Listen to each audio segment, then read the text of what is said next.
I'm Raymund Sudario from PS Accountancy.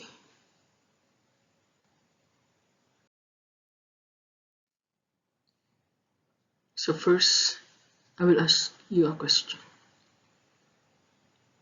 What country represents this flag? It's Italy. Wherein the white color in their flag represents the snowy Alps and other mountain regions, the green for the plains and the hills, and red for the blood spilled in the Italian Wars of Independence.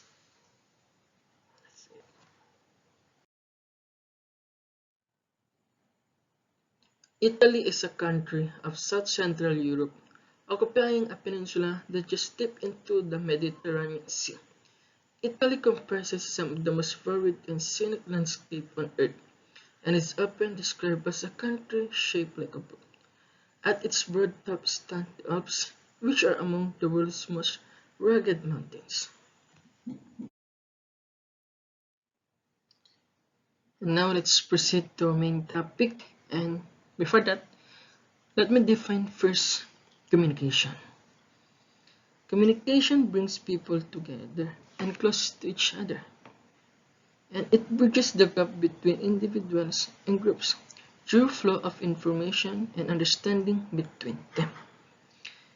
Because today, I'll present to you the communication styles of Italy.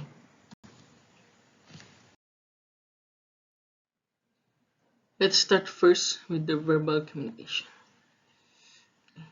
Italians are typically direct communicators. They tend to be open about their emotions and speak clearly about their point. They generally expect similar honesty from their conversation partner, and hence may fail to read into understatements. Therefore, avoid ambiguity and direct speech. Communication styles. Italians are generally quite open, inquisitive, and bold. Expect to be asked a lot about your life story and background. You may find that they are eager to give their opinions or advice on your activity. For example, they may point out an error in your organization of your home and give you a tip on how to correct it. Foreigners can find this judgmental or not. However, avoid ignoring them or shutting down their questions and comments. This may lead them to see you as closed off or overly sensitive.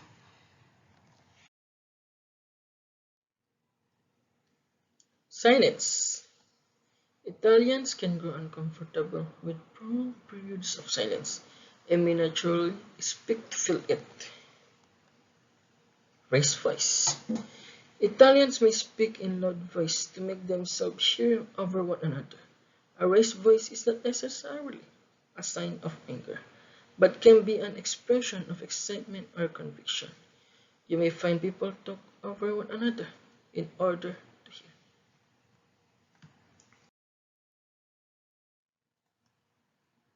Humor.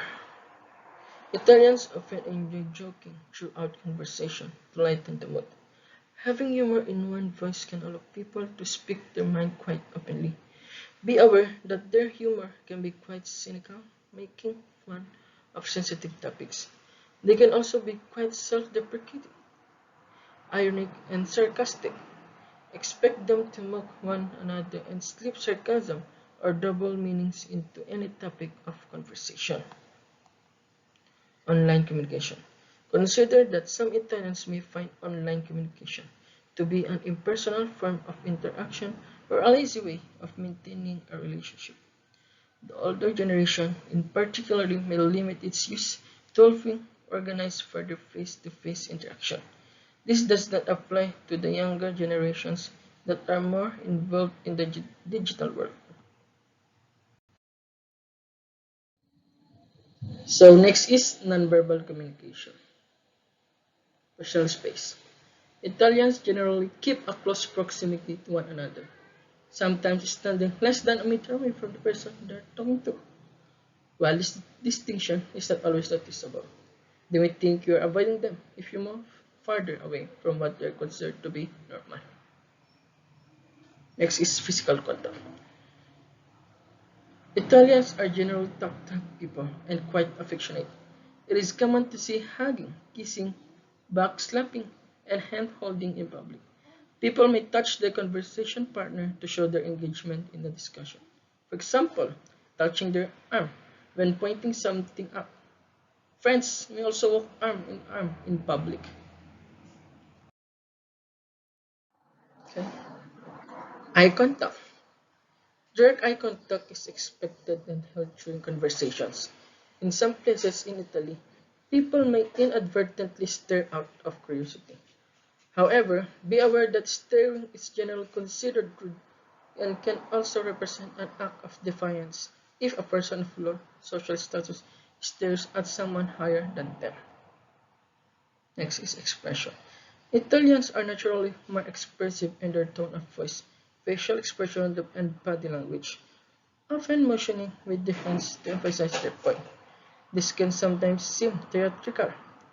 Expect many gestures to be used during communication, and consider how much you use your own in comparison.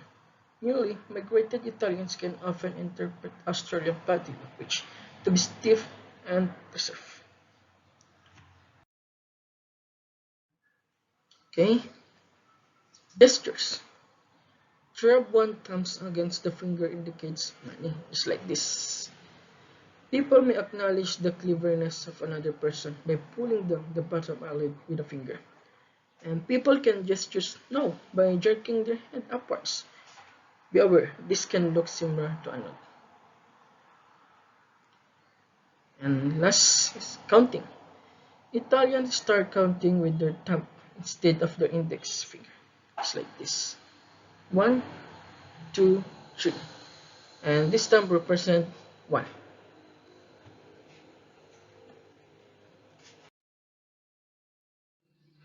And that's all.